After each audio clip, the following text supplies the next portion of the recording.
Hello student, we are solving MCQs of chapter number 6 electromagnetic induction. MCQ number 3. Length of one metal rod is 1 meter. 2 Tesla is the intensity of magnetic field. B is 2 Tesla. When this rod is rotating with the frequency of 10 Hz, see its frequency is given F, 10 Hz,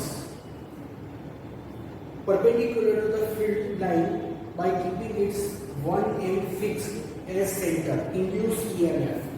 okay, understand, एक rod है, उसकी length है 1 metre and that rod is rotating in a magnetic field 2 tesla with a frequency of 10 Hz. Now student understand, the frequency which is given to us is F. Somewhere it is written as F or it is written as nu also. ठीक है, तो आप कोई भी notation use कर सकते हैं. हमने जो टॉपिक डिस्कस किया है, ठीक है, कि जिसमें रॉड मैग्नेटिक फील्ड में रोटेट होता है, तो उस फॉर्मूला में जो फ्रीक्वेंसी आती है वो ओमेगा आती है, that is the angular frequency. और ये जो फ्रीक्वेंसी है ये है linear frequency. So you have to remember that कि आपको एफ को नहीं लेना है, आपको 2πf को लेना है. ठीक है, तो फाइंड क्या करना है, हमें फाइंड करना है I think magnetic field induced EMF E find करना है. Okay, so do you remember the formula as per the situation. Question read करो, सोचो कि ये क्वेश्चन टेक्स्ट बुक के कौन से चैप्टर से लिंक करता है. ठीक है, कौन से टेक्स्ट बुक के कौन से टॉपिक से लिंक करता है चैप्टर नंबर 6 के, और फिर आप सोचो कि वहां पर क्या फॉर्मूला हमने ऑब्टेन किया था. तो वहां पर हमने जो फॉर्मूला ऑब्टेन किया था वो था E = 1/2 B omega R square. ये वाला फॉर्मूला हमने डिराइव किया था. इसमें R क्या होता है, R इज द रेडियस. ठीक है, radius of the circular path form by the body which is rotating. तो यहाँ पर कौन रोटेट कर रहा है, ये रॉड रोटेट कर रहा है. तो रॉड की जो लेंथ होगी, जैसे ये मेरे हाथ में पेन है, वो रॉड है, अगर वो रोटेट करता है ऐसे, तो जो सर्कल फॉर्म होगा वो सर्कल का रेडियस कितना होगा, इस रॉड के लेंथ जितना होगा. तो ये एल को ही आपको आर लेना है. तो this is 1/2 B omega L square. ठीक है, calculation part I am not doing this, you can do yourself calculation part. ठीक है, ओके, तो आप ऐसे कर सकते हो. This is MCQ 3. Now the next one is MCQ 13.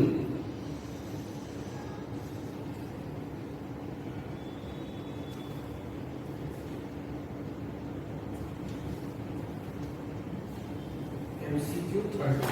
Okay. It is figure based. So first I draw a figure.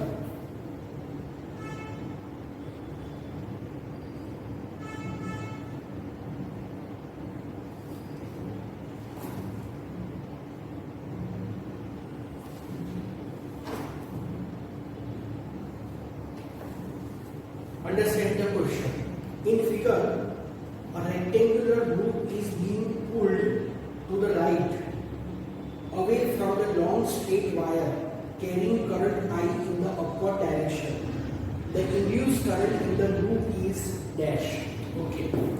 Now student, first of all you understand one thing, कि ये जो स्क्वायर लूप में circle के अंदर जो cross किया है वो मेरे हिसाब से नहीं देना चाहिए था, बराबर, क्योंकि वहीं पर उन लोगों ने आधा सॉल्यूशन तो कर डाला है.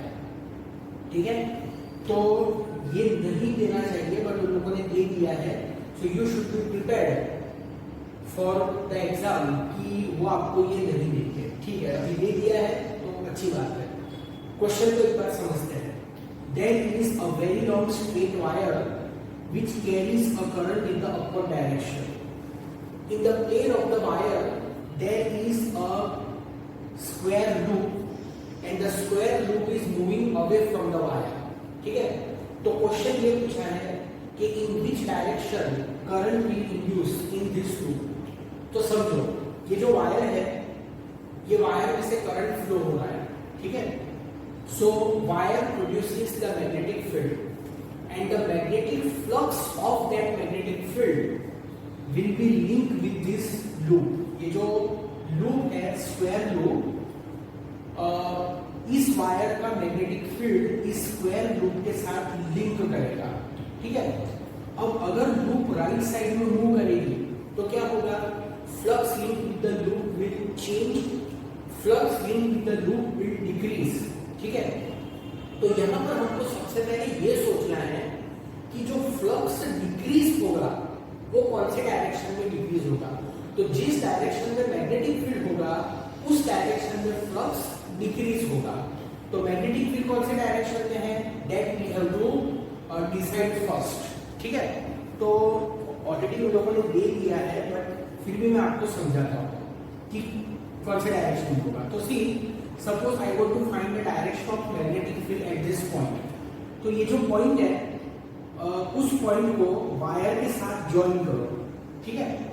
So this is the direction of position vector of this point with respect to this current. Now you have to apply the Biot-Savart law. तो Biot-Savart law के अंदर जो फॉर्मूला है उसमें क्या आता है, I vector dl cross r, ऐसे आता है ना. Biot-Savart law में I vector dl cross r आता है, ठीक है. और ये जो I vector dl होता है वो करंट के डायरेक्शन में होता है. तो this is the direction of I vector dl. And this is the direction of this vector r. So you have to rotate the screw from current to position vector. So you are rotating the screw in the clockwise direction. If you rotate the screw in the clockwise direction, the screw will go inward. ठीक है, आप हाथ में screw पकड़ के खुद घुमा के सोच सकते हैं, या स्क्रू नहीं भी है तो पैर को स्क्रू समझ के उसको घुमाओ. कभी न कभी तो आपने स्क्रू को घुमाया ही होगा, तो आपको पता ही होगा कि स्क्रू को कैसे घुमाने से वो कौन से डायरेक्शन में जाता है. तो screw will go in the inward direction and that's why the magnetic field is in the inward direction. So what I am telling you कि when this square loop is going away from the straight wire, then the magnetic flux linked with the square loop decreases in the inward direction. I repeat, when the square loop is going away from this current carrying wire, the magnetic flux linked with the loop decreases in the inward direction. Is that clear? So because of the decrease in the flux, current will induce in this square loop. ये जो square loop है उसमें current induce होगा. अब वो current से जो magnetic field produce होगा, वो magnetic field इस डिक्रीजिंग फ्लक्स को डिक्रीज नहीं होने देगा, फ्लक्स को डिक्रीज नहीं होने देगा, फ्लक्स को इंक्रीज होने में हेल्प करेगा, ठीक है. तो ये जो स्क्वायर लूप है उसका फ्लक्स डिक्रीज हो रहा है इनवर्ड डायरेक्शन में, ठीक है. The flux linked with the square loop is decreasing in the inward direction, so the flux of this square loop should also be in the inward direction to help that flux in increasing. तो square loop का flux कौन से direction में होना चाहिए, अंदर के direction में होना चाहिए. अंदर के डायरेक्शन में मतलब थंब अंदर के डायरेक्शन में होना चाहिए. तो काम करो, थंब को अंदर के डायरेक्शन में कर दो, ठीक है. ऐसा नहीं है तो बाहर की डायरेक्शन है, थंब को अंदर डायरेक्शन में कर दो. तो जो फिंगर की डायरेक्शन होगी that is the direction of the current. तो फिंगर कौन से डायरेक्शन में है, देख लो आप, फिंगर इस डायरेक्शन में है, finger is in this direction, ऐसे, ठीक है. सो आंसर क्या हुआ, answer is in the clockwise direction. देखो इस तरह के क्वेश्चंस एग्जाम में आते हैं, और जब तक स्टूडेंट खुद ना सोचे, पूरा के पूरा खुद ना सोचे, तब तक उसकी अंडरस्टैंडिंग क्लियर नहीं होती है. जो स्टूडेंट आंसर रख लेगा कि हाँ अच्छा सर ने बोला है क्लॉकवाइज, और आप क्लॉकवाइज ही याद रखोगे, तो अगर एग्जामिनर सिचुएशन को बदल देगा, for an example current downward direction में होगा या तो फिर करंट अपवर्ड डायरेक्शन में है and loop is moving towards the wire, तो फिर वैसे सब सिचुएशन में रटा रटाया नॉलेज जो होता है वो काम नहीं आता है, ठीक है। तो हमेशा अंडरस्टैंडिंग क्लियर रखा करो ताकि आपको कभी भी कोई प्रॉब्लम ना आए, ठीक है। तो इसका डायरेक्शन है clockwise. After this I am taking MCQ number 16, ठीक है, 16 वाला लेते हैं। What is that? A conducting rod of length L, एक रॉड है उसकी लेंथ है L, moving with velocity v in a magnetic field B magnetic field में मूव कर रहा है। If rho is the resistivity of the material of rod की resistivity rho है, then the induced EMF we have to determine. Okay, तो देखो situation क्या है, एक रॉड है, रॉड v वेलोसिटी से मैग्नेटिक फील्ड में मूव कर रहा है, वो रॉड के मटेरियल की जो रेजिस्टिविटी वो रो है, तो पूछा ये है कि उस रॉड में कितना ईएमएफ इंड्यूस होगा, ठीक है। और आपको यहाँ पर ऑप्शंस दिए हुए हैं। तो स्टूडेंट ये बहुत ही सिंपल टाइप का एमसीक्यू है, ठीक है। हमारे पास ईएमएफ का फॉर्मूला है E = BVL, ये फॉर्मूला है। अगर आप ऑप्शंस को देखते हो, ठीक है, तो उसके ऊपर से आपको थोड़ा बहुत हिंट मिल जाता है कि आपको एग्जैक्टली करना क्या है। सो ईएमएफ इज IR BVL, ठीक है। ये जो है इसमें रो आता है, तो हमको रो को इंट्रोड्यूस करवाना पड़ेगा। और रो कौन से फॉर्मूला में आता है? R = ρL/E, चैप्टर नंबर 3 का फॉर्मूला है, ρL/E।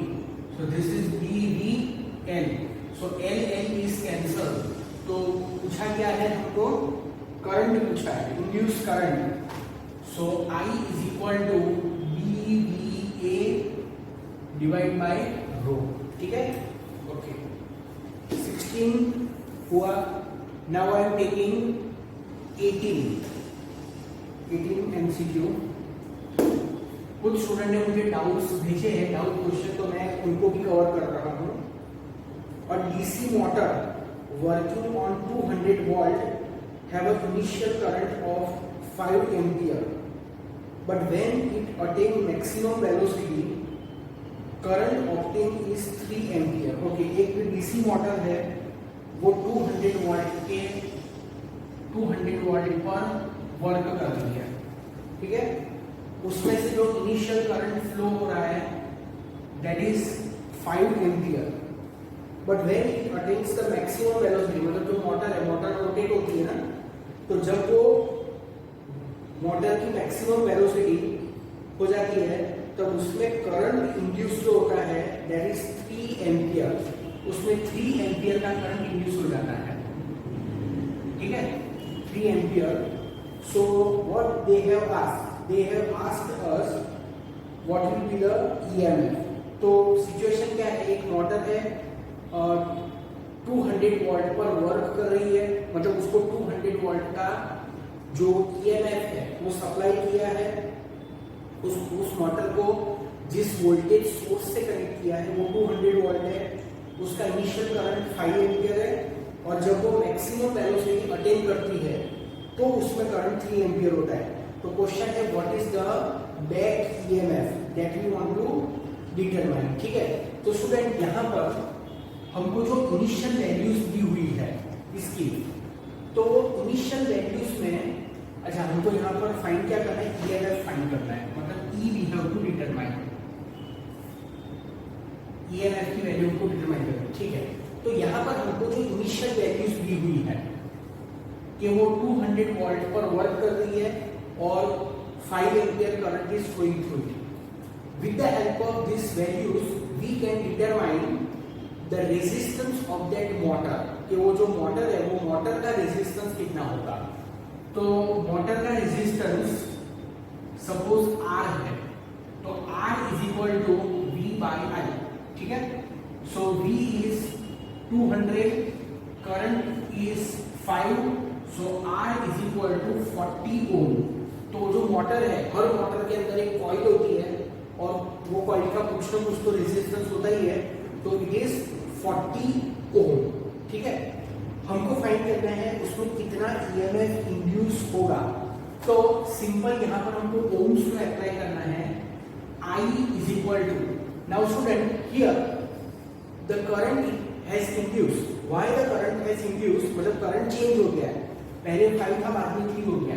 तो change of current is because of the rotation of the coil, and because of the rotation the EMF has changed, क्योंकि coil earlier रोटेट करती थी और फिर बाद में उसका रोटेशन चेंज हो गया और उसके वजह से उसमें जो करंट इंड्यूस होता है उसकी वैल्यू चेंज हो गई, बराबर। तो यहाँ पर करंट क्यों चेंज हो गया, क्योंकि रोटेशन चेंज हो गया। तो करंट चेंज हो गया मतलब ईएमएफ भी चेंज हो गया। सो हमारे पास एक फॉर्मूला है I is equal to V minus E divided by this R. So you can substitute the values in this. So अगर आप वैल्यू सब्स्टिट्यूट करोगे, so अच्छा यहाँ पर करंट कौन सा लेंगे, ये वाला लेंगे, आगे केप द सेम रोटेशन, तो इसको I1 और इसको I2 लेते हैं, दिस इज I2, ठीक है।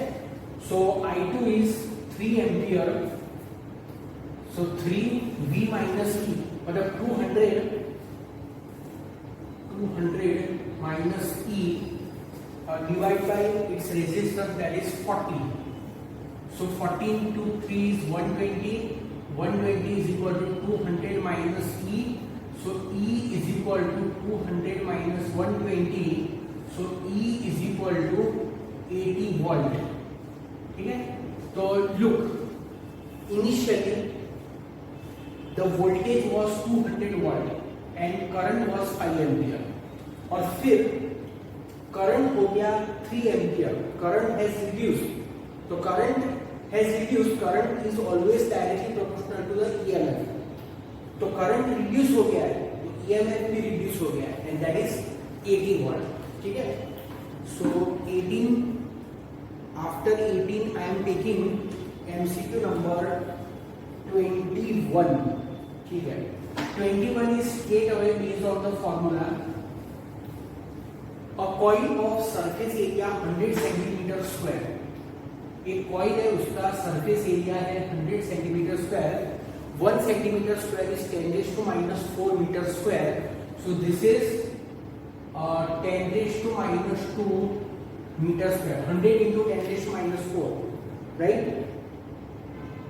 हैविंग 50 टर्न्स, उसमें टोटल नंबर ऑफ टर्न्स है 50, is held perpendicular to the magnetic field of intensity 0.02 Weber per meter square. B 0.02 Weber per meter square. The resistance is 2 ohm. 2 ohm. If it is removed from the magnetic field in 1 second, okay, removed from the magnetic field in 1 second, delta T as 1 second, the induced charge in the coil is dash, induced charge we have to determine, ठीक है। Now student, understand, हमने एक topic discuss किया था induced charge का derivation का topic, ठीक है। So suppose there is a coil, if the coil is kept appropriately in the magnetic field, right? यहाँ पर कॉइल को एप्रोप्रिएटली रखा है। एप्रोप्रिएटली मतलब कि उसमें फ्लक्स लिंक करना चाहिए, ठीक है। अगर आप ऐसा नहीं होता है कि कॉइल को मैग्नेटिक फील्ड में रख दो, कैसे भी रख दो तो फ्लक्स लिंक होगा, जरूरी नहीं है। कोई भी कॉइल के साथ फ्लक्स लिंक कब होता है, when the plane of the coil is perpendicular to the magnetic field. इस बात को आप नोट करके लिखिए, नोट करके रख सकते हो।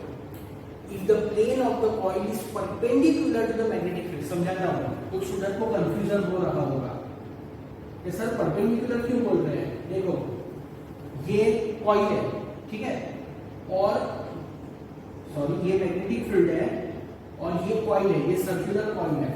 तो सर्कुलर कॉइल का जो प्लेन है वो मैग्नेटिक फील्ड को परपेंडिकुलर है, ठीक है। मतलब मैग्नेटिक फील्ड ऐसे है मेरे हाथ के पैरेलल और मैग्नेटिक फील्ड ऐसे है, तो इसी सिचुएशन में फ्लक्स लिंक करता है। अगर कॉइल भी ऐसे है तो फिर फ्लक्स लिंक नहीं करेगा। तो इस सिचुएशन में angle between area vector and magnetic field will be 0, but in other situation in which the plane is parallel to magnetic field, no flux will cut. तो वहां पर फिर कुछ आगे सोचने की जरूरत ही नहीं है, ठीक है। तो यहाँ पर सिचुएशन क्या है कि कॉइल को एप्रोप्रिएटली रखा है, कॉइल का एरिया भी रखा है, हमको नंबर ऑफ टर्न्स दिए हैं, मैग्नेटिक फील्ड दिया है 0.02, आर दिया है, resistance of the coil is given and question में कहा है कि coil is removed from a magnetic field in 1 second, ठीक है। मतलब कॉइल को मैग्नेटिक फील्ड से बाहर निकालने में 1 सेकंड का टाइम लगता है। तो how much is the induced charge, तो हमने डेरिवेशन किया हुआ है इंड्यूस्ड चार्ज का। तो इंड्यूस्ड चार्ज क्या होता है, either you denote it by q और delta q, q is delta phi upon r, इस तरह का एक डेरिवेशन है, ठीक है। This is for the coil having the single turn. अगर कॉइल में n टर्न है तो फिर आपको उसको n से मल्टीप्लाई कर देना पड़ेगा, जैसा कि यहाँ पर है, ठीक है। अब सिचुएशन क्या है कि कॉइल मैग्नेटिक फील्ड के अंदर है और उसको फील्ड के बाहर निकाल दिया, तो फील्ड के बाहर निकाल दिया मतलब फ्लक्स 0 हो जाएगा। तो फील्ड के जब अंदर थी तब कितना फ्लक्स था, तो it was always NE upon R। इसमें R का कोई रोल नहीं है। अगर आप डेरिवेशन देखोगे टेक्स्ट में, सॉरी इसके अंदर टाइम का कोई रोल नहीं है, R तो कई फॉर्मूला में गलती से बोला गया, इसके अंदर टाइम का कोई रोल नहीं है, ठीक है। कितने टाइम में हम उसको रिमूव करते हैं फील्ड में से, तो ये 1 second is given but it is not to use anywhere, ठीक है। सो Q is equal to NEB by R, so you can substitute the values. 50 area is 10⁻², magnetic field is 2 × 10⁻², and divide by R that is 2, तो ये 2 गया, so this is 5 × 10⁻³ coulomb होना चाहिए। Let me check क्या है, हम लोगों ने 0.005 दिया है, ठीक है।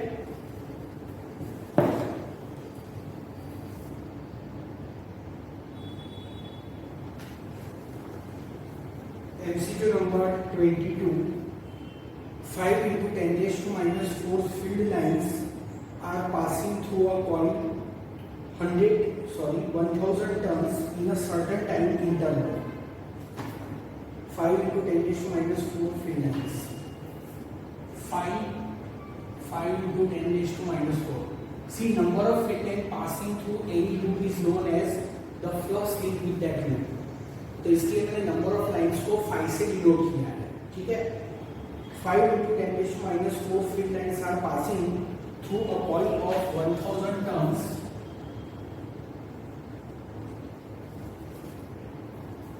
in certain time interval. The electromotive force of 5 volt is produced. Then the time interval will be dash. ठीक है, एक सर्टन कॉइल है और उस कॉइल में से सर्टन टाइम इंटरवल में से इतनी लाइंस पास हो रही है। इसको मैं ऐसे बोलूंगा कि एक कॉइल है, उस कॉइल में इतने टाइम इंटरवल में, मतलब सर्टेन टाइम इंटरवल में इतनी number of field lines change होती है, ठीक है। So delta phi is 5 × 10⁻⁴. We have to find in what time interval this field line changes. So हमारे पास एक फॉर्मूला है, E is equal to n delta phi by delta t, ठीक है। यहाँ पर टाइम इंटरवल दिया है, मतलब उतने टाइम इंटरवल में जो फील्ड लाइंस है वो मतलब इतनी चेंज होती है। 5 × 10⁻⁴ जितनी फील्ड लाइंस चेंज होती है, ठीक है। Okay, so EMF is 5, you can solve it. 1000 delta 5 is 5 × 10⁻⁴ divide by delta t, so 5 is cancelled, so delta t is 10⁻³ 10⁻⁴, मतलब कितना हुआ 10⁻⁻1, मतलब कि 0.17, ठीक है। Okay, now we are solving MCQ number 24। और इस एमसीक्यू को आप थोड़ा सा ध्यान से देखना। पहले मैं एक फिगर है वो ड्रॉ कर देता हूं। This is the coin and there is another coin and both are sharing common axis. ठीक है, दोनों की एक्सिस सेम है। एक बार मैग्नेट है and this is the south pole of bar magnet, this is the north pole of bar magnet and bar magnet is moving in this direction। इस direction में v वेलोसिटी से move कर रहा है। ठीक है, तो क्वेश्चन क्या है, two conducting coils are kept parallel to each other so that they have a common axis as shown in figure। now the bar magnet moves with velocity vector v towards coil 2 as shown in figure then। अच्छा, अब आगे options दिए हुए हैं। आई am not reading that option. ठीक है, मैं आपको क्वेश्चन मेरे हिसाब से समझाता हूँ। तो यहाँ पर कॉइल को तुम लोगों ने मीनिंग किया है कि ये कॉइल 1 है और ये कॉइल 2 है।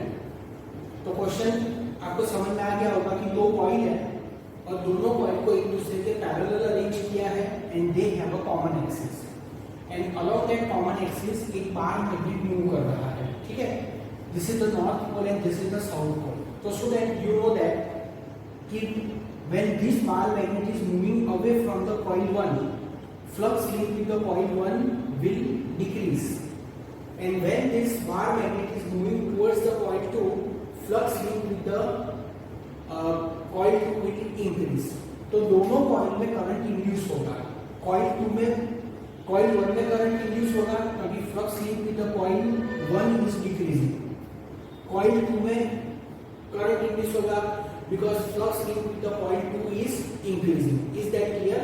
ओके, अब यहां पर क्या होगा कि देखो, ये जो बार मैग्नेट है ये कॉइल 1 से दूर जा रहा है। ठीक है, तो इसमें करंट इंड्यूस होगा and that current will generate the magnetic field and that magnetic field will oppose the cause which gives rise to it। तो इस कॉइल में करंट किसने प्रोड्यूस करवाया? इस कॉइल में मैग्नेटिक फील्ड किसने प्रोड्यूस करवाया? इस मैग्नेट के मोशन ने प्रोड्यूस करवाया, मैग्नेट ने नहीं प्रोड्यूस करवाया। इस कॉइल में करंट, इस कॉइल में मैग्नेटिक फील्ड किसने प्रोड्यूस करवाया? इस मैग्नेट की मोशन ने प्रोड्यूस करवाया। बराबर, तो इस कॉइल का मैग्नेटिक फील्ड उस मैग्नेट की मोशन को अपोज करेगा। तो मैग्नेट की मोशन को अपोज करेगा मतलब मैग्नेट को अपने से दूर नहीं जाने देगा। मैग्नेट उससे दूर जा रहा है। ठीक है, कॉइल 1 से मैग्नेट दूर जा रहा है तो कॉइल 1 का मैग्नेटिक फील्ड मैग्नेट को अपने से दूर नहीं जाने देगा। मतलब कॉइल 1 का मैग्नेटिक फील्ड मैग्नेट को अपनी तरफ अट्रैक्ट करेगा और वो अट्रैक्शन कब पॉसिबल है? जब कॉइल 1 का फेस जो कि मैग्नेट के तरफ है वो एज अ नॉर्थ पोल के जैसे बिहेव करे। तो यहाँ पर as a north pole form होना चाहिए। जो टेक्स्ट में जो आंसर है उससे मुझे थोड़ा सा ऑब्जेक्शन है। ठीक है, आप लोग मेरा एक्सप्लेनेशन सुनना और आप खुद सोचो कि मैं जो समझा रहा हूँ, ठीक है, वो करेक्ट है या नहीं है। बुक में जो लिखा है वो करेक्ट है या नहीं है। और जो भी आपको लगता है आप मुझे रिप्लाई देना। ठीक है, अभी मैं जो आपको समझा रहा हूँ आप उसको समझो। तो ये जो मैग्नेट है वो कॉइल 1 से दूर जा रहा है। ठीक है, तो इस कॉइल में जो मैग्नेटिक फील्ड जनरेट होगा वो मैग्नेटिक फील्ड मैग्नेट को अपने से दूर नहीं जाने देगा। मतलब the magnetic field of this coil will try to attract, will not try to repel. अगर रिपल करेगा तो फिर इसका मतलब कि वो उसको दूर जाने दे रहा है। तो इस कॉइल का जो मैग्नेटिक फील्ड है वो मैग्नेट को अपनी तरफ अट्रैक्ट करने की कोशिश करेगा और अट्रैक्ट करने के लिए यहाँ पर नॉर्थ पोल फॉर्म होना चाहिए। समझ में आया? ठीक है, तो यहाँ पर रिपल्जन होगा पर यहाँ पर मैग्नेटिक फील्ड ऐसे जनरेट होगा कॉइल में कि जिससे मैग्नेट रिपल नहीं हो, मैग्नेट वापस कॉइल 1 की तरफ आ जाए। समझ में आई बात आपको? ठीक है, उसी तरह से when this magnet is moving towards the coil 2, then the current will induce. That current will produce the magnetic field, and that magnetic field will oppose the cause, which gives rise to it. तो इस coil में जो magnetic field produce होगा वो magnet की motion को oppose करेगा। तो magnet wants to move towards the coil 2, magnet coil 2 के तरफ जाना चाहता है, पर ये कॉइल मैग्नेट को अपने तरफ आने नहीं देगी, मतलब रिपल करेगी। रिपल करेगी मतलब यहां पर भी नॉर्थ पोल फॉर्म होगा। समझ में आया? ओके, तो मेरे हिसाब से ये करेक्ट आंसर है। लेंस लॉ के पॉइंट ऑफ व्यू से अगर हम सोचे तो फिर ये करेक्ट आंसर है। ठीक है, तो यहाँ पर जो ऑप्शंस दिए हुए हैं उसमें मुझे थोड़ा सा कंफ्यूजन है। और टेक्स्ट बुक में, मतलब ये जो बुक है, इस बुक में उन लोगों ने बी आंसर को करेक्ट दिया है। बी ऑप्शन क्या है? The south pole is induced on the face of coil 1 towards the magnet, मतलब दे वांट टू से कि ये जो कॉइल 1 है उसका जो फेस मैग्नेट के टुवर्ड्स है वहां पर साउथ पोल इंड्यूस होगा। ठीक है, पर अगर यहाँ पर मान लो कि साउथ पोल अगर इंड्यूस होता है तो वो साउथ तो इस साउथ को रिपल करेगा। रिपल करेगा मतलब कि मैग्नेट को अपने से दूर जाने देगा। पर लेंस लॉ के अकॉर्डिंग तो ये कॉइल का मैग्नेटिक फील्ड इस मैग्नेट को दूर नहीं जाने देना चाहता है, अपने तरफ अट्रैक्ट करने लगेगा। तो मेरी वो थिंकिंग है। ठीक है, तो यहाँ पर जो ऑप्शन ए है, वो ऑप्शन ए क्या है? North pole is induced on the face of coil 1 towards the magnet, तो ऑप्शन 1 करेक्ट है। फिर ऑप्शन डी भी देखो, ऑप्शन डी है north pole is induced on the face of coil 2 towards the magnet. तो यहाँ पर मेरे हिसाब से ये दो ऑप्शन करेक्ट है, ए और बी दोनों करेक्ट है। ठीक है, तो आप भी इसको अपने हिसाब से सोचना। सो this is the 24 number. Now I am taking 27 number. 27, ठीक है। 27, व्हाट इज दैट? फिगर है इसमें एक सर्कुलर लूप है और उसके बाजू में एक वायर है, wire A to B and current is flowing from A to B. ठीक है, listen, the current flows from A to B in a straight wire as shown in figure and it is decreasing with the time. The induced current in the loop place near to it. अच्छा समझो, एक circular loop है और circular loop के near एक wire है और wire में से current A to B flow हो रहा है and current is decreasing, current decrease हो रहा है। This decreasing current is very important point. ठीक है, आप उसको अंडरलाइन कर देना। तो क्वेश्चन पूछा है कि इस सर्कुलर लूप में करंट कौन से डायरेक्शन में इंड्यूस होगा। तो स्टूडेंट एक बात समझो, सबसे पहले तो इस सर्कुलर लूप के साथ जो फ्लक्स लिंक करेगा due to the magnetic field of this wire, वो कौन से डायरेक्शन में होगा वो हम फाइंड करते हैं। तो ये करंट की डायरेक्शन और ये पोजीशन वेक्टर की डायरेक्शन। तो current to position vector screw को रोटेट करो तो इट विल कम आउट। अगर हम एंटी क्लॉकवाइज घुमाएंगे स्क्रू को तो बाहर निकलेगा, बराबर। बाहर निकलेगा मतलब सर्कल के अंदर dot, coming out, magnetic field is coming out, current is decreasing, बराबर। तो इसका मतलब क्या हुआ कि magnetic field, magnetic flux link with the circular loop is decreasing in the outward direction. Magnetic flux linked with circular loop decreases in outward direction। decreases क्यों? decreases इसके लिए क्योंकि वायर में करंट डिक्रीज हो रहा है, बराबर। तो इस सर्कुलर लूप में करंट इंड्यूस होगा और उस करंट से जो मैग्नेटिक फील्ड प्रोड्यूस होगा वो मैग्नेटिक फील्ड वो फ्लक्स को डिक्रीज नहीं होने देगा, बराबर। तो इस वायर से जो फ्लक्स प्रोड्यूस होता है वो बाहर की डायरेक्शन में डिक्रीज हो रहा है। तो इस सर्कुलर लूप का जो फ्लक्स है वो भी बाहर के डायरेक्शन में ही होना चाहिए। कौन से डायरेक्शन में होना चाहिए? बाहर के डायरेक्शन में, मतलब इस डायरेक्शन में। मेरा थंब देख लो, ये जो सर्कुलर लूप है उस सर्कुलर लूप का जो फ्लक्स है वो आउटवर्ड डायरेक्शन में होना चाहिए, ठीक है, आउटवर्ड डायरेक्शन में, क्योंकि डिक्रीज हो रहा है तो डिक्रीज नहीं होने देना है।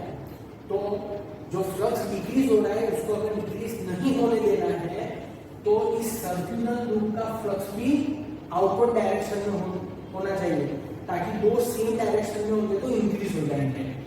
तो आउटवर्ड डायरेक्शन में होने के लिए, सर्कुलर लूप का फ्लक्स आउटवर्ड डायरेक्शन में होने के लिए करंट मेरे फिंगर के डायरेक्शन में फ्लो करना चाहिए, मतलब करंट फ्लो करना चाहिए इस डायरेक्शन में, ठीक है। एक बार मैं फिर से मेरे हाथ को रख के बता देता हूँ, इस डायरेक्शन में। तो आंसर मेरे ख्याल से एंटी क्लॉकवाइज होना चाहिए, ठीक है। क्या नंबर है 27, तो इसका आंसर है इन एंटी क्लॉकवाइज डायरेक्शन। ये जो एमसीक्यू है ना, जो ओल्ड टेक्स्ट बुक थी, गुजरात बोर्ड की जो टेक्स्ट बुक थी उसमें ये एमसीक्यू था, तो यही था, ठीक है।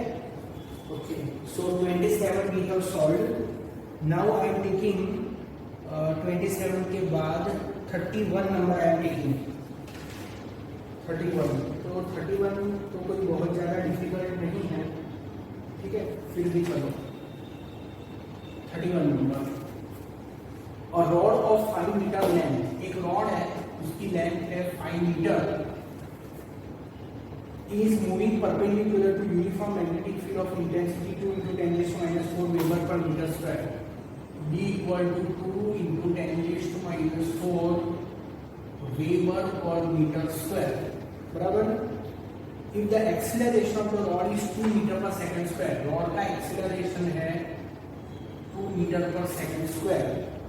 The rate of increase of induced EMF, rate of increase of induced EMF dE by dt, ठीक है। तो देखो बहुत ही सिंपल है और आई थिंक ऐसा न्यूमेरिकल भी है हमारे बुक में। तो क्वेश्चन बहुत सिंपल है, एक रॉड है उसकी लेंथ 5 मीटर है, मैग्नेटिक फील्ड में मूव कर रहा है विद एक्सीलरेशन 2 मीटर पर सेकंड स्क्वायर। तो फाइंड करना है rate of increase of induced EMF. तो इंड्यूस्ड ईएमएफ का फॉर्मूला है E इक्वल टू VVN। यहाँ पर हमको फाइंड करना है dE by dt, मतलब दोनों साइड डिफरेंशिएट करो। तो BL कांस्टेंट है, उसको बाहर ले लिया डिफरेंशिएशन के, तो सिर्फ आएगा dV by dt। तो this is BL dV by dt is acceleration. Value substitute करके you can obtain the answer. 31 के बाद next time taking 37। Okay, 37 is what, let us see that. 37, radius of a conducting wire small r and its plane is perpendicular to magnetic field, ठीक है। Conducting wire है वो circular form में होगा और उसका जो रेडियस है वो है small r। if the conductor is stretched and made in the shape of a square, ठीक है, इसको अभी खींच के एक स्क्वायर बना दिया, ठीक है, खींच के स्क्वायर बना दिया, shape of square in its plane, मतलब प्लेन वैसा के वैसा ही रखा इन टाइम की। तो फिर फाइंड करना है इंड्यूस्ड ईएमएफ। अच्छा, अब स्टूडेंट एक बात समझो कि यहाँ पर फर्क क्या पड़ता है। सर्कुलर लूप में से स्क्वायर लूप अगर बन जाती है तो फिर फर्क क्या पड़ता है, फर्क पड़ता है area of the loop change हो जाता है, बराबर, ठीक है। तो यहाँ पर जो एरिया होगा सर्कल का और यहाँ पर जो लूप है उसका जो एरिया होगा that area will be different. तो यहाँ पर जो एरिया है वो एरिया कितना है, area is suppose pi are square, बराबर, pi are square is the area. और ये जो सर्कुलर लूप है, सर्कुलर लूप की ये लेंथ जिसको हम सर्कमफेरेंस बोलते हैं, और उसी सर्कल को स्ट्रेच करके जो भी करके एक स्क्वायर लूप बन गई, तो वो स्क्वायर लूप का जो सर्कमफेरेंस होगा वो सर्कमफेरेंस इस सर्कुलर लूप के सर्कमफेरेंस के जितना होगा। Area will be different, A1 मतलब एरिया ऑफ दिस सर्कल और A2 मतलब एरिया ऑफ दिस स्क्वायर। तो स्क्वायर की लेंथ सपोज L है तो उसका एरिया होगा कितना, स्क्वायर का एरिया तो L स्क्वायर होगा ना, तो ये एरिया सेम होंगे, A1 is equal to A2 होगा, बराबर, क्योंकि मटेरियल तो उतना ही है, मतलब ये जो लेंथ है ये सर्कमफरेंस और ये circumference that will remain same, but क्या चेंज हो गया, चेंज क्या हो गया, एरिया जो है, ठीक है, एक second, I am making some mistake here, इसका एरिया, हाँ सॉरी, मैंने पहले बोला कि एरिया विल चेंज, तो ये जो मैंने लिख दिया है ना वो गलत लिखा है, sorry it's my mistake. So area will be different, ठीक है, एरिया डिफरेंट होगा, सर्कमफरेंस विल बी सेम। तो circumference of circle is equal to circumference of length, circumference of square, circumference of circle is equal to circumference of square, बराबर, area will be different, ठीक है। तो circumference का formula क्या होता है, तो इसका जो सर्कमफरेंस होता है, सर्कल का circumference that is 2 pi r। तो सर्कल का सर्कमफरेंस 2 पाई r, जिसमें r उसका रेडियस होता है, और जो स्क्वायर होता है वो स्क्वायर का सर्कमफरेंस कितना, तो this plus this plus this plus this.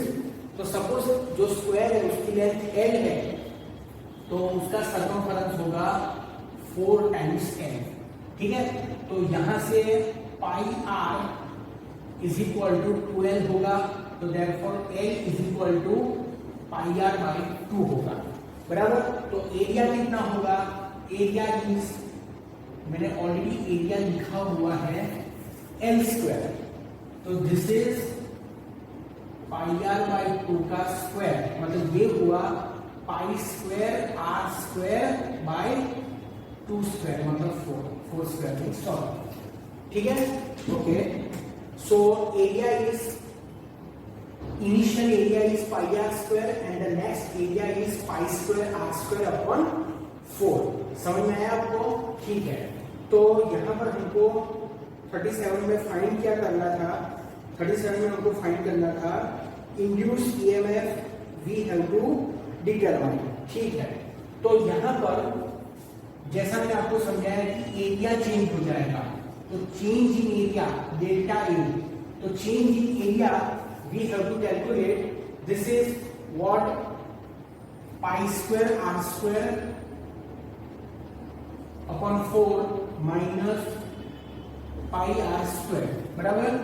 तो इसमें से कॉमन क्या निकलेगा, इसमें से पाई r square मेरे ख्याल से कॉमन निकलेगा, पाई r square कॉमन निकला, तो बचा क्या, पाई बाई 4 माइनस 1 बचा, ठीक है। मैंने उल्टा ले लिया है क्योंकि आंसर जो आता है ना वो नेगेटिव आता है, मतलब ठीक है उसका मैग्नीट्यूड ले सकते हैं, but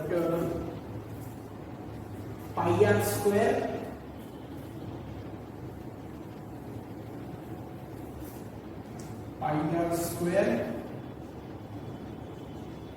minus pi square R square 4, तो pi are square is common, तो ब्रैकेट में बचा 1 माइनस पाई बाय 4, तो ये है डेल्टा ए। इसके ऑप्शंस किस फॉर्म में है, 37 नंबर का क्वेश्चन, ऑप्शन पर भी हमेशा नजर रखनी चाहिए कि ऑप्शन किस फॉर्म में है, बराबर। तो फाइंड क्या करना है, फाइंड करना है induce EMF, E we have to determine. तो इंड्यूस ईएमएफ का कौन सा फॉर्मूला हम यूज करेंगे, एन, अभी एन मतलब नंबर ऑफ टर्न्स, यहाँ पर नंबर ऑफ टर्न्स का तो कोई सवाल ही नहीं है, बराबर ना, इसमें भी एक ही टर्म है, इसमें भी एक ही टर्म है, तो वो लिखने की क्या जरूरत है, ठीक है। तो एन को अवॉइड करो, delta phi by delta T. अब डेल्टा टी ऑप्शन में डेल्टा टी की जगह टी दिया है, तो उसकी जगह टी ले लेंगे, बराबर। देखो इस टाइप के जो क्वेश्चन होते हैं ना, उसमें आप लॉजिक अप्लाई करो और फिर बार बार ऑप्शन को देखते रहो, क्योंकि आपको इसका कोई स्पेसिफिक आंसर नहीं हो सकता है। ऑप्शन जैसे दिए हैं आपको उस हिसाब से आंसर को लेके आना है, ठीक है। तो आप ऑप्शन के ऊपर थोड़ा सा नजर रखा करो और उसके हिसाब से आपको लाना है। तो डेल्टा फाई मतलब flux, flux is a product of area and magnetic field, तो यहाँ पर मैग्नेटिक फील्ड नहीं बदलने वाला है, ठीक है। बदल क्या रहा है, एरिया बदल रहा है, तो दैट इज डेल्टा ए।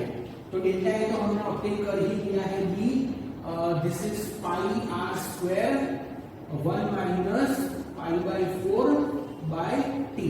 ठीक है, मेरी जो गलती हुई थी वो ये हुई थी कि मैंने यहाँ पर इन दोनों को उल्टा कर दिया था। ठीक है, पर जैसा मैंने आपको कहा कि जो एरिया है चेंज इन एरिया, उसमें ये जो ब्रैकेट वाला टर्म है ना, उसमें मैंने पहले कर दिया था पाई बाई 4 माइनस 1।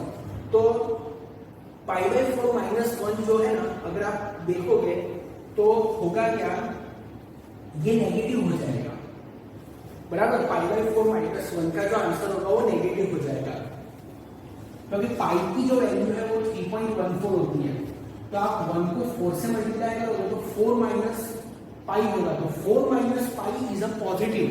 और पहले जो मैंने कर दिया था पाई बाई 4 माइनस 1, तो इट वाज अ नेगेटिव। ठीक है, तो ठीक है, यहाँ पर हमको इन शॉर्ट मैग्नीट्यूड लेना है, बराबर। तो एक अच्छा क्वेश्चन है ये, और ऐसे नए नए सिचुएशंस से आप एनकाउंटर करते हो, तो अगर कोई इस टाइप का दूसरा कोई numerical with a different situation which is different situation, मतलब इसके जैसी पर कोई और शेप या कोई और तरह से अगर क्वेश्चन पूछा है, तो फिर आप तो अगर इस टाइप का नॉलेज है तो वहां पर आप अप्लाई करके आप उसको सॉल्व कर सकते हैं।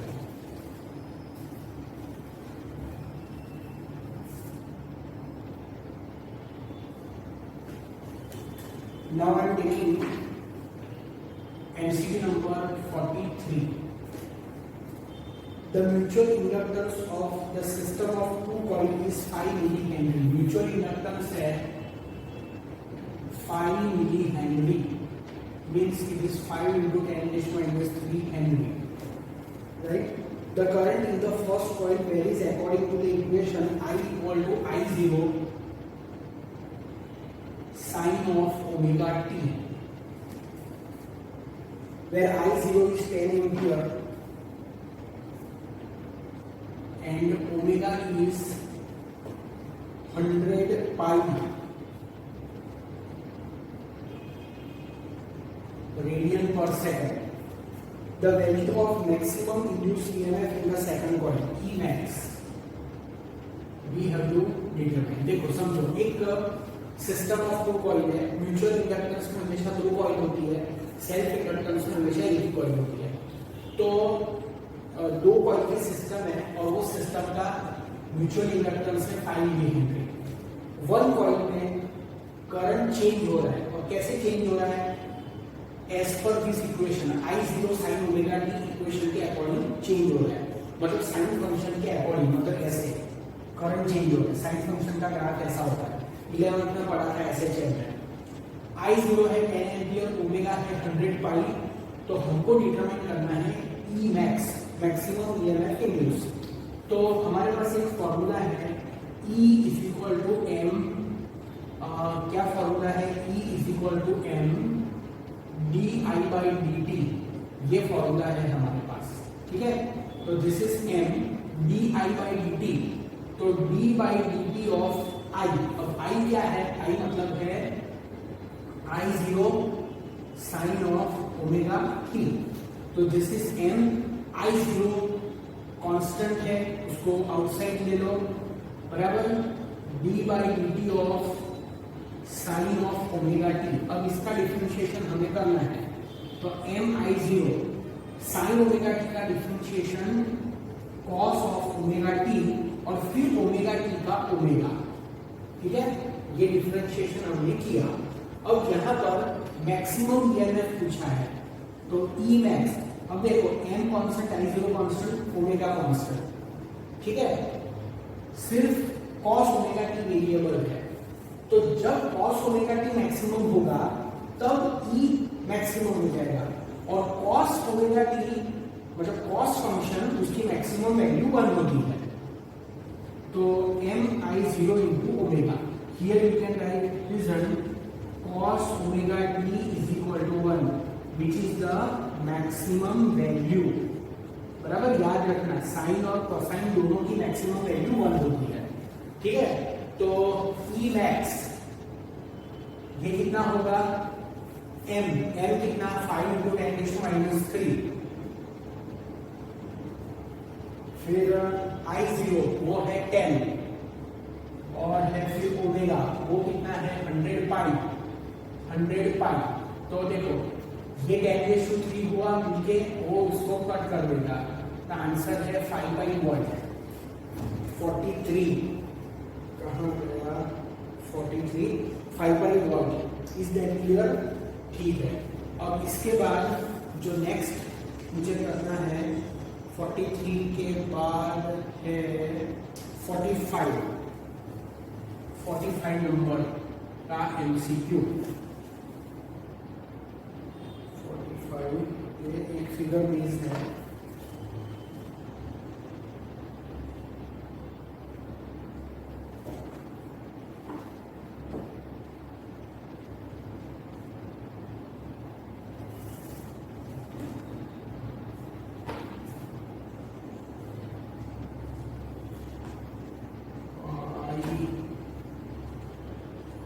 One ohm battery is 15 volt.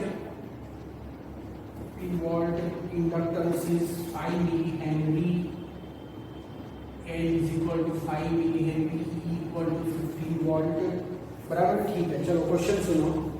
The network shown in figure is a part of circuit.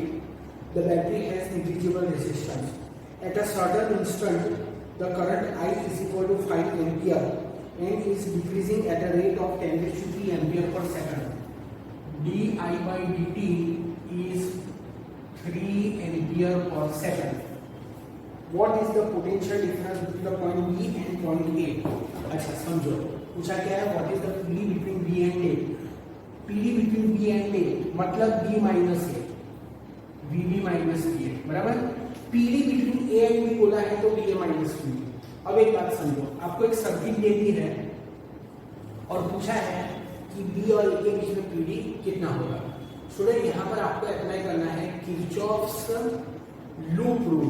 भले लूप नहीं है, लूप मतलब क्लोज पाथ, बट लूप का एक पार्ट है, उसको आपको केएसएल अप्लाई करना है। तो let us begin from point A. So according to Kirchhoff's law, A से शुरू करते हैं।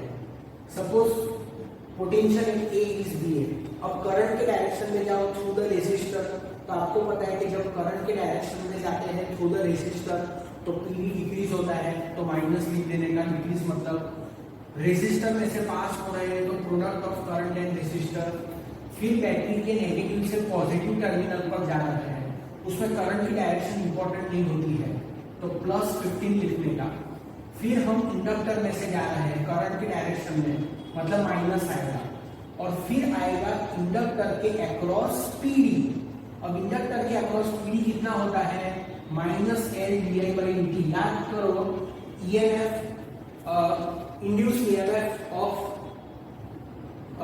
इंडक्टर मतलब induce EMF of a coil equal to -L di/dt है ना, ये फॉर्मूला वही लिखा। तो ये माइनस तो एक्चुअली में जो है उसके वजह से आया, और ये माइनस किसके वजह से आया, करंट के डायरेक्शन में जाने की वजह से आया।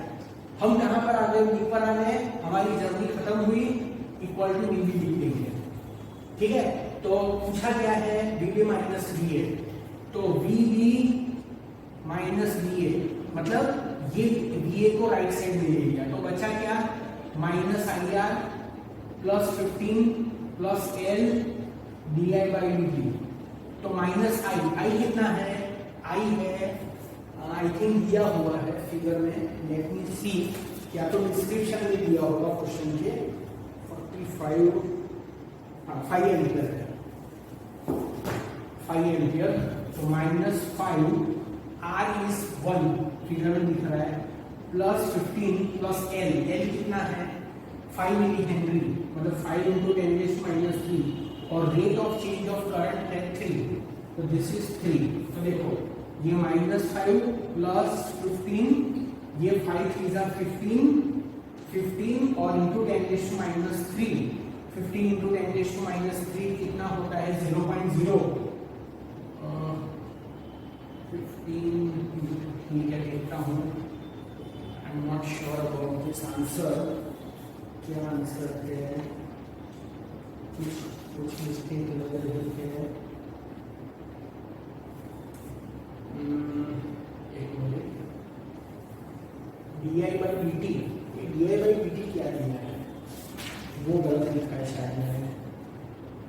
is sorry, di/dt is 10⁻³ not 3, 10⁻³।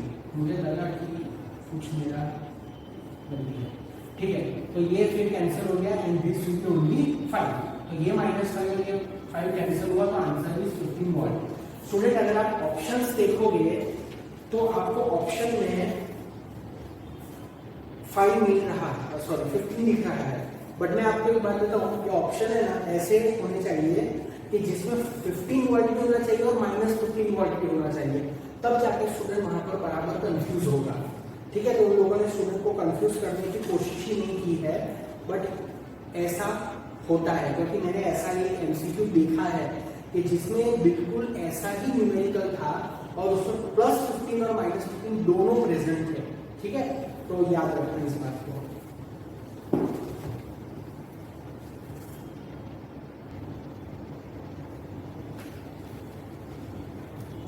MCQ number 15,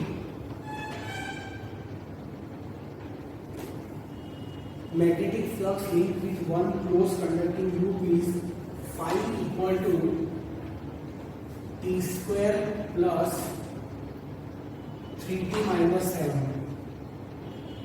एक लूप है उसके साथ जो फ्लक्स है वो इस इक्वेशन के अकॉर्डिंग वेरी हो रहा है। तो क्वेश्चन पूछा है कि the graph of EMF versus time will be dash. EMF versus time का जो ग्राफ है, तो ईएमएफ क्या होता है, सबसे पहले rate of change of flux, बराबर, उसका मैग्नीट्यूड लेते हैं, तो this is d/dt t square plus 3t minus 7। T square का डिफरेंशिएशन 2t, 3t का डिफरेंशिएशन 3, बराबर। सो E इज 2t प्लस 3। अब स्टूडेंट ये जो इक्वेशन है ईएमएफ का, ये इक्वेशन स्ट्रेट लाइन की इक्वेशन mx प्लस c से मैच करता है। c कांस्टेंट होता है, ठीक है, c इज एन इंटरसेप्ट, वो कांस्टेंट होता है, तो यहाँ पर उसके सामने 3 कांस्टेंट है।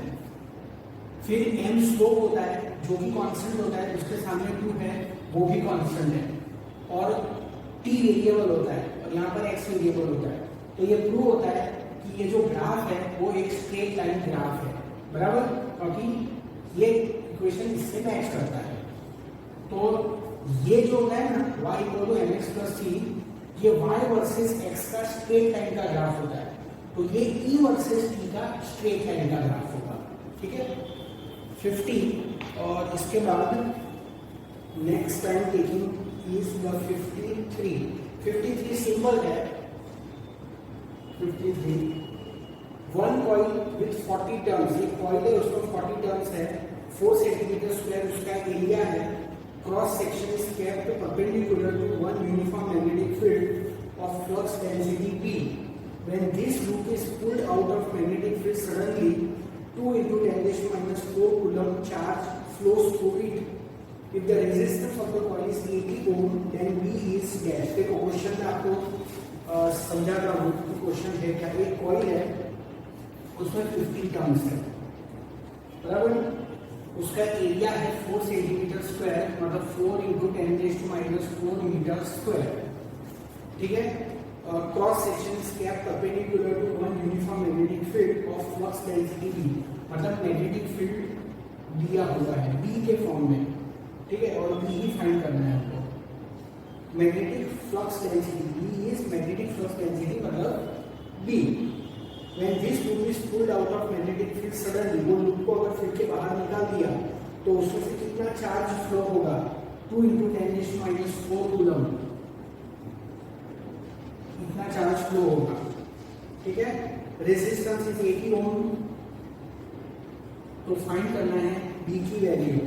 तो स्टूडेंट हमारे पास एक फॉर्मूला है इंड्यूस चार्ज का, Q = ΔΦ/R।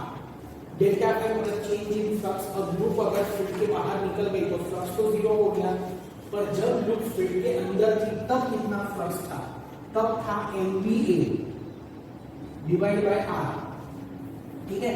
तो आई थिंक इससे आ जाएगा आंसर B = QR/N।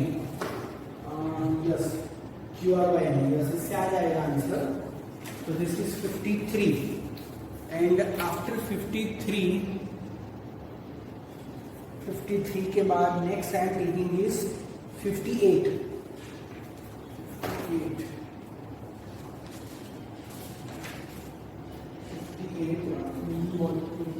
ज़्यादा बड़ा ये सिंपल ही है 58। और magnetic field in a certain region, magnetic field का इक्वेशन दिया है सर्टेन रीजन में 40I - 18K।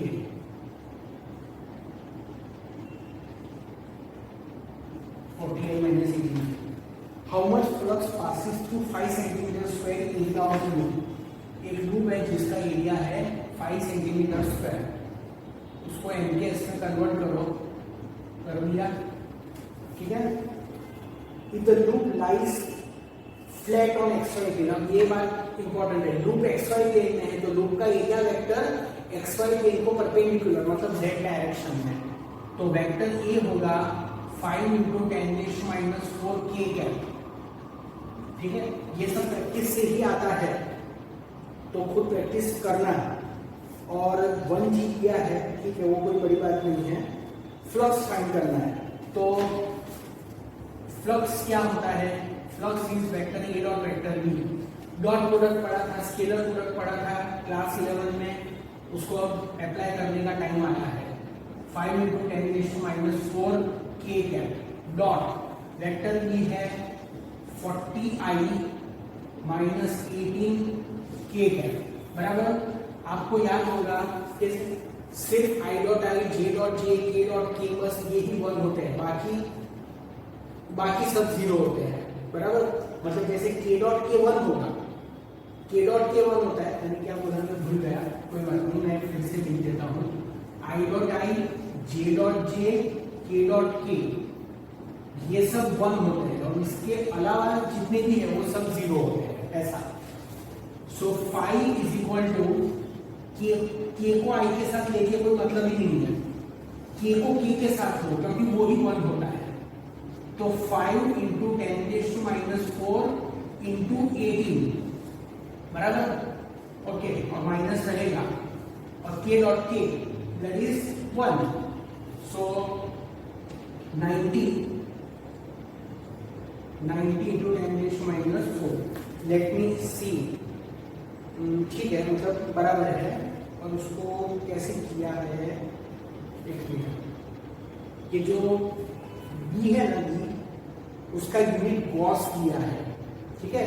और गॉस जो है वो कोई एप्रोप्रिएट यूनिट नहीं है, टेस्ला इज एप्रोप्रिएट, तो वो कन्वर्जन करना पड़ेगा यहाँ पर, तो इंटू 10⁻³ बराबर। तो वो यहाँ पर एक्चुअली कर देना चाहिए था, कहाँ, ये जो है ना इसके साथ ले लेना चाहिए था उसको, 10⁻⁴ ऐसे ले लेना चाहिए था, तो फिर ठीक है। 90 - -90 × 10⁻⁷ बराबर है, तो कुछ कैलकुलेशन में ये -3 मैंने क्या लिखा है, -3 मैंने क्या लिखा, 5 × 10⁻⁴ -4 ना, -4 ये -8 आएगा, तो this is -900 ×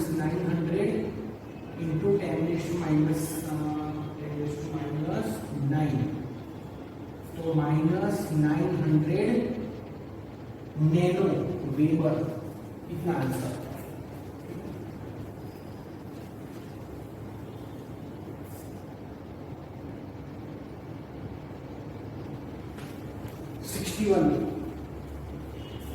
unit of magnetic flux density, ठीक है।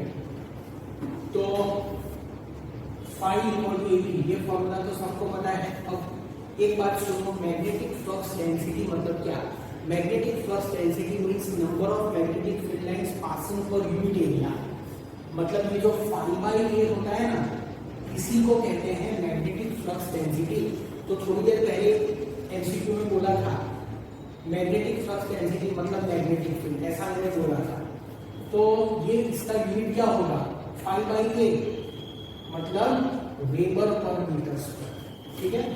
तो वेबर पर मीटर स्क्वायर है 61, ओके 61 के बाद आई एम टेकिंग डायरेक्टली 76, ठीक है, 76 आई एम टेकिंग, ये तो सिंपल है, 76 वो क्या है, एक फिगर बेस्ड एमसीक्यू है, कॉम्बिनेशन ऑफ इंडक्टर्स,